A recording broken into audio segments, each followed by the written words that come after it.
अशी चुरचुरीत 2-2 कापां दिलास ना की पटपट घास जाता हो. तशी आसा दिवाळी, सगळो फराळ. त्यामुळे जेवण कोणाक नको असतं आणि त्याच्यात आज लक्ष्मीपूजन. त्यामुळे पूर्ण शाकाहारी. काल दिवाळी, आज लक्ष्मीपूजन.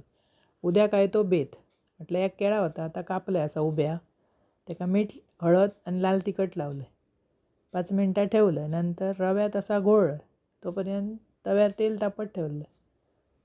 असं तव्याक लावून घेतले. चुरचुरीत तळून द्यायचे की पटपट घास जाता. ह्याच्याबरोबर ताकाची कढी किंवा ताक एकदम अप्रतिम लागतं. डाळीच्या आमटेबरोबर पण असा बरा लागतं. पण असा काहीतरी द्यावचं लागतं. ह्या तरी, नाही तर भजा तरी, बटाट्याचा काप तरी. नाही तर आता असं जेवण नको असतं. कारण काय चकली, करंजी, लाडू त्याच्यातच. आणि बाकीच्यांचो फराळ इलो तो वेगळो. डबे उघडून ताच खाल्ला जाता. त्यामुळे मग आळस येतं आणि 2 घास जेवचे असले तर असा चुरचुरीत काहीतरी तोंडी लागतं. असा काप करा, खावा. आवडताला तुमका, अप्रतिम लागतं. आणि आवडल्यास पटकन माझं चॅनल सबस्क्राईब करा.